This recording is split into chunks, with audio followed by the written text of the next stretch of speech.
இதோ புளியங்குளத்து புலி, சிலம்பத்திலே சிங்கம், வாழ்நாளெல்லாம் கன்னி பெண்களை ஏறெடுத்தும் பார்க்காத கட்டிடம் காளை, புயல் மாதிரி வந்து கொண்டிருக்கிறார் மாஸ்டர் புல்லட் பாண்டி. தேனியிலிருந்து முஸ்தபா புரோட்டா சாப்பிட போகிறோம். இப்போ அதை சாப்பிட்டு எப்படி இருக்குன்னு ஃபஸ்ட்டு குழம்பு எடுக்கிறேன். ஃபஸ்ட்டு குழம்பு எடுத்துக்கணும். இது என்ன குழம்புன்னு தெரியல, ஊற்றிக்கணும். இந்த குழம்பையும் எடுக்கிறோம். இது என்ன குழம்பு தெரியல, ஆனால் வந்து கலர் நல்லா இருக்கு. இது மட்டும் தெரியும் நாட்டுக்கோழி, ஏன்னா அதை நாங்கள் வாங்கணும். இப்போ வந்து உங்களுக்கு ட்விஸ்ட்டு, இது வந்து மட்டன் சுக்கா, ஆனால் வெறும் கிண்ணம் தான் இருக்குது. கிண்ண தைத்து கூட ஒன்றும் உள்ள இல்லை, அது வேறு இருக்குது.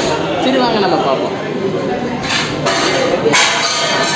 கொஞ்சம் பிக்கிறதுக்கு நல்லா இருக்குது, ஒன்றும் பெரிய இது இல்லை. இப்போ 3 பொம்மையை குக் பண்ணுறோம்.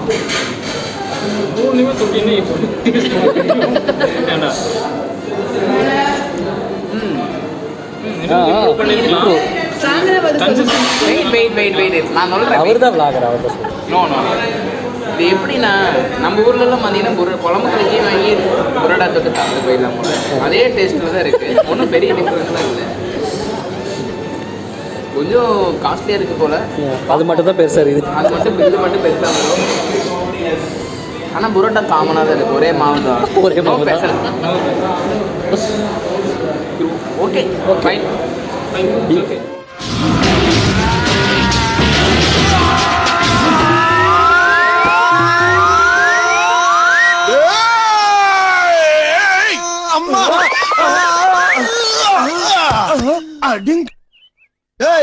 எப்படி யாருக்கிட்ட எங்க கிட்டியா வந்து இது ரசம் அப்படின்னா இதுக்கு சாப்பிட்டு பார்க்கல, டேஸ்ட் இருக்குன்னு சொன்னாங்க, அதனால நான் வந்து குடிக்கிறேன்.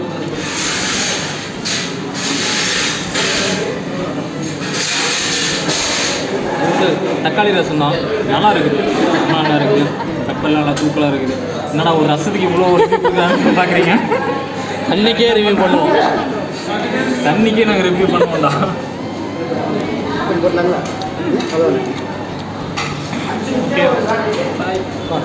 முன்ன பின்னாலும் சவுண்ட் ஜாஸ்தியா இருக்கும்டா, அதை நம்பி ஏமாந்துடப்படாது, தெரியுதா? வர்த்தா